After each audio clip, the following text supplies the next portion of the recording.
BKL, Berlin Culture Lab. J'ai choisi Berlin parce que il y a une scène alternative et plus d'opportunités. Et c'est pas pour gagner plus d'argent, c'est pour vivre mieux. Berlin, c'était vraiment culturellement, tu as des événements, tu peux avoir tout ce que tu veux, quand tu veux, ce qui est assez agréable. Et après, oui, une scène politique qui est bien plus engagée et qui est au centre socio-économique de l'Europe. Donc pour moi, c'était plus d'impact, plus de culture. L'idée de Berlin, si tu veux, pour plein de gens qui vivent ici, c'est de vivre bien, de vivre heureux et de ne pas travailler beaucoup, quoi. Donc c'est le contraire de ce qui se passe en France un peu. Et certaines capitales comme Paris, ici c'est plus cool, on a plus d'air pour faire de l'art, pour s'occuper de ses enfants, pour faire des activités, ce que tu veux, quand tu veux. On est quand même dans le centre, on est entre Mitte et Kreuzberg.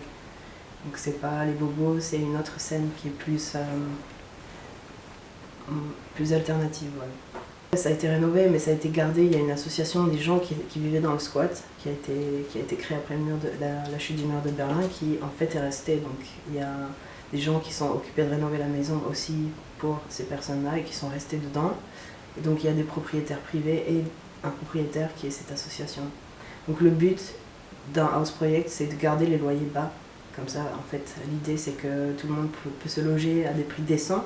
Parce qu'à Berlin, il faut savoir qu'il y a beaucoup de gentrification. Donc on peut dire à Neukölln, on a eu dans les 4 dernières années presque 150% de prix qui ont augmenté. 150%, c'est énorme. Donc il y a plein de gens qui avaient des loyers, on va dire, bas prix ou normal, ce qu'on peut appeler normal, et qui ont dû partir dans d'autres quartiers. Et donc ça crée des déséquilibres en fait, sociaux, qui sont pas intéressants pour la culture et pour la scène alternative. Donc ici, on essaie de garder des espaces comme ça où il y a des loyers à des prix normaux. Voilà, ici on cultive la solidarité et on fait beaucoup de soli-party aussi, où les gens viennent et font des dons.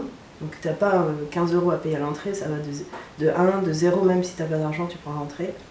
Mais ça va de 0 à ce que tu veux donner. Donc en fait, on récolte de l'argent pour des causes solidaires ou pour la communauté ou pour certaines personnes, des réfugiés qu'on veut aider à s'intégrer dans le pays, à payer des frais d'avocat, n'importe quel.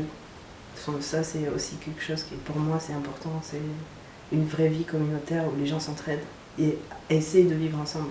Ce qui n'est pas évident dans une grande ville, mais à Berlin, ça paraît plus aisé, on va dire.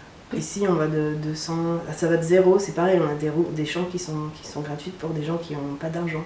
Donc ça va de 0 à 350, 400 €. Et ça dépend de la grandeur. Et on fait des grosses soirées, de toute la maison s'engage, on fait des grosses soirées, on a un bar, et on a des live shows, on a des artistes qui viennent, des DJ, et donc là on s'engage à récolter de l'argent pour nous, Soliroom. Soliroom, c'est solidarité, chambre solidaire.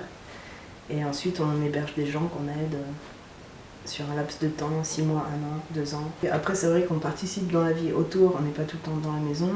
Cette maison-là, c'est pas une maison Disneyland, on a aussi des enfants et on va pas faire des fêtes tous les week-ends. Donc, ouais, on n'est pas fixé sur cette maison. Il y a d'autres endroits où on se réunit, concerts. Après, Berlin, c'est vraiment éclectique, donc par exemple moi je passe pas ma vie dans la scène alternative. Ici il faut savoir que cette maison elle est anti-homophobie, anti-sexisme, anti-racisme, anti-transphobie, certains ils sont aussi anti-spécistes. Donc voilà, on est engagé, on s'engage politiquement. Les gens qui vivent ici ont le devoir de respecter ça. Ça s'est passé fluide en fait, j'ai rencontré des gens dans la scène alternative et ensuite j'ai fait une demande pour habiter ici, donc c'est pas facile d'habiter dans un house project, il faut s'engager, c'est du travail parce que on vit en communauté, imaginez 35 personnes pour faire le ménage. Il y a beaucoup de différents standards entre les gens et c'est vrai que c'est pas facile. Ici c'est il y a plus de mouvement, il y a plus d'humeur, il y a plus de choses à prendre en considération qui sont tâches ménagères en tout genre. Organisation, logistique, ce que tu veux. Donc voilà. Mais le prix, c'est qu'on est libre en fait.